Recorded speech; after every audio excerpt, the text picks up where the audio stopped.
All right. Okay. Cool. You ready? Let's do it. We're doing it. We're doing it. All right. So I'm going to just jump right in if that's okay with you. That's fine. It's all right.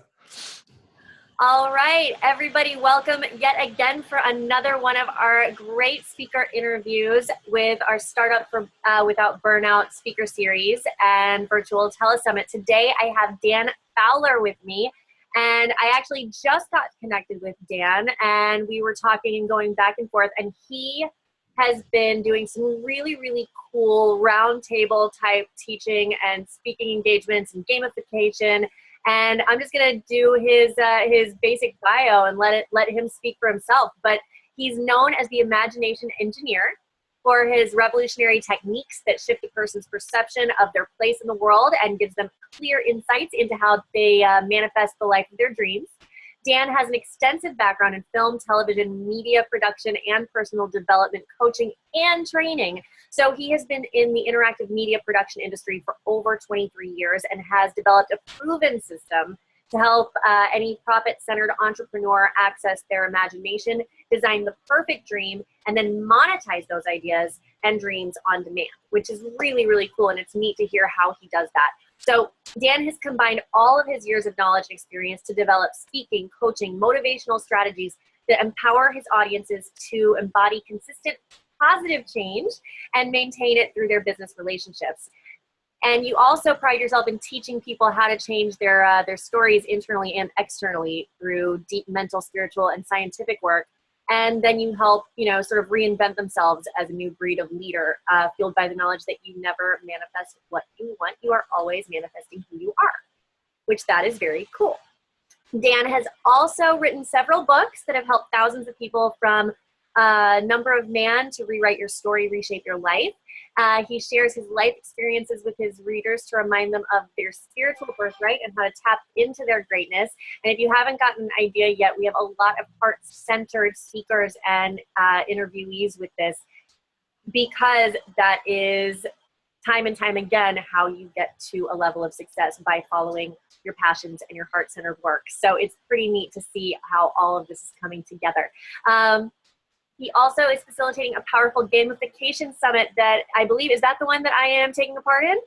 No, this is it's another track. Yeah, it's a totally different track. Yeah. Oh my gosh. Okay. All right. So we'll let you talk about that in a minute. But Sure. To teach entrepreneurs, speakers, and event organizers how to actually gamify everything they do, from marketing, content, to event environments, which I'm a big proponent of as a sales leader for a long, long time, with a bunch of people underneath and having to manage marketing teams and sales teams, and global versus local. Gamification works. So, but if you have an idea that's waiting to emerge into any sort of physical reality, Dan basically has the skills and the talent and experience to extract those ideas and help you engineer into profitability. So that's awesome. So Dan, thank you for being a part of this. And we actually came together through a mutual connection, and it is awesome. Thank you so much for being a part of this. I thank you for having me. I appreciate your time and energy, and thank you for that great introduction. I try. So I'm just going to jump right into it. You've been doing this for a while now, and I know that you started with like a media background and visual, and it lends itself to the gamification. But how did the path start, and how did you actually become a business owner? Oh, well, business owner. Red River Productions, my production company. That was 23 years ago. I haven't worked for someone else in 23 plus years. So how I started that, I just said I'm kind of done with this. I was a graphics design manager for a long time with ICP and in LA and all that stuff, and it was fine money, but it just wasn't where I was supposed to go. I was more of the envisionary type of dude and wanted to push the envelope and see what can be done, not just stick within known parameters. I wanted to go venture into the unknown a little bit more, and the only way I was going to be able to do that was through entrepreneurism. Yeah. Very cool. So how long did it take you to hit that first level of success? Some people define that as their first 6-figure mark or 7-figure mark, but when you hit that, how long did it take? How long did it take? Well, this might scare a few people, but it didn't take me that long. It took me like 6 months. What? Yeah, yeah. So I was doing Red River Productions about part time to kind of weed myself into it, and then I made a decision. I'm going to go start doing full time. Go into it full time. I'm gonna, my salary that first few months obviously dropped about 90%. But within 6 months, I had used some of my own techniques that I use now, but I didn't really know they were techniques. It was just kind of like a thing I did. It was my natural thing. And I landed a big school district that without the experience, without even some of the gear, didn't even have some of the gear I needed to produce some of the things that I was doing for the school district. And I beat out 25 other veteran production companies Oh, in wow. that bid. And over the course of the year was was $170,000 gig. Fabulous. That was the first major gig that I got. So I don't know if I'm a good test for that of like incremental growth, because when I jump in, I go in all the way. So do you attribute that to luck, or do you attribute that to your skill? No luck there. I don't believe in luck. I believe that why I beat them out was not because I had all the experience, because I didn't, not because I had the big studio, because I didn't at the time. It was because I showed the confidence that I understood them. I understood what they were feeling and what they wanted their ideal outcomes to be, not just that I can produce good media content. And I was able to get into their heads and be able to extract those ideas from them before they could articulate them and tell them and show them how we're going to engineer that into the world. And that's why I landed that deal. And I guess that's skill, partly it's just part of my DNA. And it took me years after that to really realize what I was actually doing. And now those are the steps I figured out. And those are the steps I teach people, called manifesting on demand. And we teach it at Imagination IQ. So you'll see it when you come. And and I've realized this is a system that can be teachable and duplicatable. Very cool. Yeah. So then, since obviously you're a horrible case study. I am horrible case study when it comes to that. But what do you feel is like the best action step that our viewers who are looking to either start a business or grow their business that they have now, what's a good, clear action step they can take to make it grow fast? Yeah, well, first off, it's get rid of the self-editing right off the bat. The self-editing of like, oh, I need X amount of experience in order to achieve XYZ, right? Or I need a certain amount of money or capital. Somebody's got to invest in me with moolah for me to actually take the next step. And those are all fallacies. They're all lies. So those two major things is like, if you've got a dream, you were given that for a reason. And it's not about your bank account at that moment. And it's not about any of the experience that you don't have. It's about that you're given this dream, this idea, this purpose. So step into that. The first thing I would do is get a good mentor. Get a good mentor to help you along the way. Somebody who's already been down this path or a similar path that you're wanting to go down as well. And it's not about the money or the experience. You're going to receive all those things as you move into it. But I have found more and more in my life, the more I hesitate, the less I make. The more I hesitate, the less I make. So stop the hesitation before jumping into, wow, that really gets me going. But then you start to self-edit going, well, I can't do it because of this, and this. And that just kills it. Your comfort zone is where dreams go to die. So we all know that. So get out of the comfort zone. It'll be uncomfortable, but you're in the right place. When it feels uncomfortable, you're like, good. This is a good place because I'm about ready to get on the other side of the tunnel. Sure. Yeah. That's probably pretty accurate, actually. and most people have some sort of a successful routine, right? So obviously you don't mind being uncomfortable, which is good. Oh, well, I don't know about minding it. I just am more aware and very conscious about it. And I have to, breathe and go, okay, I'm going to move forward. But yeah, I'm more adept in that area for sure. Do you have any sort of daily routine that you absolutely do every single day to kind of? Yes, every single day. So in the morning, in my morning meditation, whether it's, quiet time for you, or if it's meditation or it's prayer time, whatever it is, I actually ask myself two questions. The first question is Well, I'll have to tell the story first. So, Okay. yeah, you guys know the story of Adam and Eve in the Bible, right? Okay. Hopefully, you know at least something about that story. Well, they ate the forbidden fruit, and then they were ashamed, and then God came and was looking for them in the garden. When I was a kid, I always thought that story sounded weird because, well, God, he's supposed to know everything, right? Or he, she, it, whatever, supposed to know everything. So why is God asking, where are you? And when I actually have a big background in Hebrew as well as in classical and Koine Greek, and I know I can translate this stuff. So I went back and I learned exactly what was being said in the Hebrew there. And it's not where are you? That word is actually saying, why are you where you are? God knew exactly where they were, but was asking a question of putting the awareness back on their situation and why they're hiding. Why are they ashamed?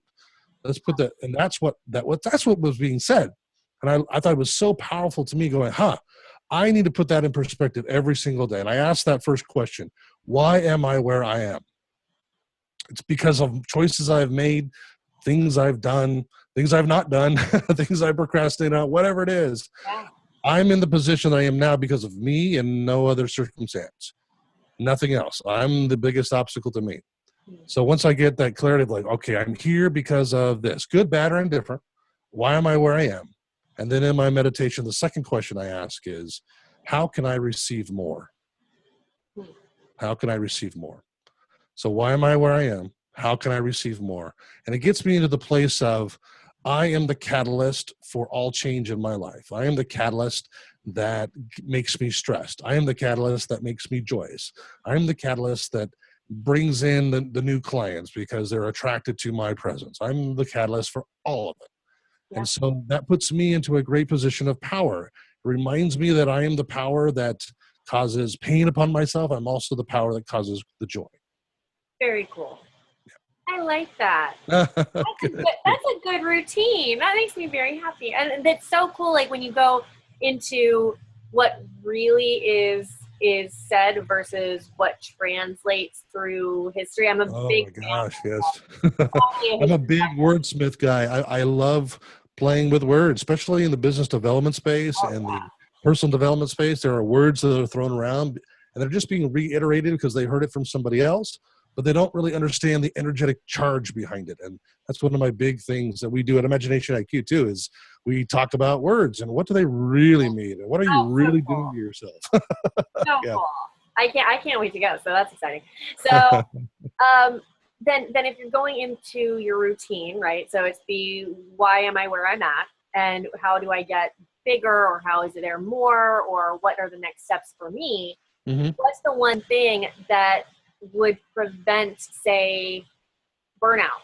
Since this is why we're here, Totally. Man, I'm not perfect with this either. I mean, I get to the point of overwhelm or burnout as well, where I'm at the verge and I'm like, whoa, okay, I am trying to do too much. Mm-hmm. Now it's beyond that. I'm trying to take on the responsibility of everything and everyone. That usually is it. So why am I where I'm at is because of these choices, right? And how can I receive more? And the answer to that question, how can I receive more, is how can I give more? And usually, at least in the business standpoint, how can I give more responsibilities away to people who love doing that and I don't? But the control freak, entrepreneur, whatever else, you want to make sure it's done right. And there's always that excuse. But really what you're doing is you're making sure, you're guaranteeing that it's done wrong if you overwhelm yourself like that. So from a burnout standpoint, it's like, how can I bless somebody with this responsibility because they love doing it and I don't? I love everything. How can I bless them with this? Like, you know what? It is a blessing, though. It actually is. If you have the right person doing that, they love that. Yeah. Like accounting. Okay, I know we got to have good accounting. I don't like doing it. That's why I hired somebody else to do it. I want them to run that. I want to be the visionary cutting the trailblazing, right? If you're that way too, you shouldn't be doing the numbers. You should not be doing the spreadsheets. That's going to suck your energy big time. I love it. So then if you could tell them one thing to do to propel their businesses forward as opposed to just preventing burnout, what would that be? But obviously, you like the delegation thing. I like that. Yeah, and like anything, nothing's a magic wand. There's no silver bullet. There's no magic wand. It is a systematic commitment to the process, whatever that process may be. So for me, I actually look for ways to build deep network connections. I leverage network connections. And I know the people that I'm associated with, they leverage and go deep with network connections. Sure. It's how can, now what I mean by that is not like what can they do for me? I'm not ever thinking that. It's what in the world can we do together? That's always my thought. And my business has grown exponentially because of that and that alone. Right. And it's that whole, you can call it giver's gain, you can call it the visibility, credibility, you can call it a whole bunch of different things, but ultimately it comes down to we are designed to be in community, and when we try to work solo, that causes a break or a misalignment in our lives, and it's going to cause an energy drain, it's going to cause the overwhelm, it's going to cause the burnout. So let's work in community with people who are awesome and experts and better than us in certain areas where we can play off each other, and we're better and awesome in areas than they are in whatever field that may be. Totally. Together we can become better and more. And I've proved it time and time and time again. It's just making the choice to make time commitments into people, not into just always trying to make a buck. And then what happens is that the money becomes a symptom of those activities, a natural symptom, and you can't stop it. And that's powerful manifesting of money for sure, especially within the network field. Wow. And I think honestly, that's something that a lot of people need to hear, because when it comes down to it, if they're funneling all of their resources in learning something that they're not even passionate about just to keep their business running, at what point is it too much and it's just time to outsource? Yeah. So I think that's incredibly powerful. Absolutely. And I think the other thing too is that so many entrepreneurs and business owners alike are trying so hard on making money. They spend all their attention on how to make money, and they're spinning their wheels because the money is a symptom. It always is. Work on the network connections, work on the internal stuff that makes you joyous and happy. Watch the money just kind of start flying in, and you're like, oh, wow, that's happening. And I'm not even doing anything. Oh, fabulous. You caused the momentum to happen. Why am I where I'm at? How can I receive more? This is how. I love it. So moving on to more of that, because you've got all kinds of little daily quips and you're willing to share that with everybody, which is amazing. I know that later on tonight, we're going to be sending out a link, basically opting in for your free gift. And if you give like just a couple minutes to explain what that is, because obviously your insight, I think, is incredibly useful. And I know that, I know people are going to really react to that, especially just simple statements. And it's so funny because I know that when they listen, they're going to get it. They'll understand it. They'll start processing. 3 weeks later, someone's going to be like, oh, that's what he meant. And it's just going to come to that. Right. And it's so funny when you say things like that, because I've seen that so many times. So if you would just take a minute and explain what you're offering to our viewers, which in itself is amazing. Sure. Well, it's called Dan's Decrees, my decrees. So they're, what I did was I always look at other people's gifts, and usually it's, a couple of this and a couple of that for free. I said, forget that. I'm going to give you over 6 months of video content from me. You get a new video from me every single week for 29 weeks. That's about all sorts of different topics, from gratitude to service to how to fire a client to creating revenue sources to building network connection, all sorts of stuff. It's all in there. And every single week you'll get an email saying, here's your new decree. And it's my decree of saying, this is how I function, and maybe you'll find some truth in it too. I love that. Thank you so much. And thank you for being a part of this. I also want to let Dan plug his event, because he's got some amazing speakers. One of them is so in February, from the 16th to the 19th, did I get that date right? 16, 17, 18. So 3 days. 16, 17, 18. It's all good. In Las Vegas. Go ahead, talk about your event, because I know that that's going to be a fun one. Right. Well, it's called Imagination IQ, and we call it that is because we work on optimizing your brain. Left brain, right brain, working together, creative, analytical. There is no such thing as a toggle switch. Oh, I got to be creative. Oh, I got to be analytical. It can happen at the same time. And when you get into that zone, you are able to do what I call manifest on demand. And we're going to teach you the 6 steps to manifest on demand. We're going to show you how to create and recraft the 7 pillars, what I call the 7 pillars of the perfect business story. And also how to, if you're having some issues spiritually and internally, to how to rewrite your own personal story to reshape your life. All of that's going to be at Imagination IQ. We've got great speakers, but it's unlike any event that you probably have ever been to. We get rid of all the hotel chairs. We bring in big comfy couches. We're usually in the round or in a half moon, and it is all gamified. If you don't know exactly what that means, it's about creating gamified elements into a space that traditionally is not gamified, like a live event. And the whole thing is an interactive laboratory. That's really what it comes down to. Live art, live music, inflatables everywhere, bright colors. You're going to have a fun, interactive experience that causes massive transformation in the moment in your business, your relationships, and your life. So we're hoping to have you see here. You can talk to Alexandra here about getting your link and be able to come on out and join us. It's in Las Vegas, for crying out loud. It's a pretty fun spot. Yeah, great spot. We're about a block and a half off the Strip. So not the hustle and bustle, but you can walk right to the Strip. Pretty easy. So I'd love to see you February 16, 17, and 18 in Las Vegas, 2017. Which means if you all are opting in for his gift, you'll be like halfway done. So it'll be great. Easy. All right. Thank you, Dan, so much. Thank you for being a part of this. And I will see you in February. I'm looking forward to it. It's going to be a blast. All right. Bye. All right. Blessing.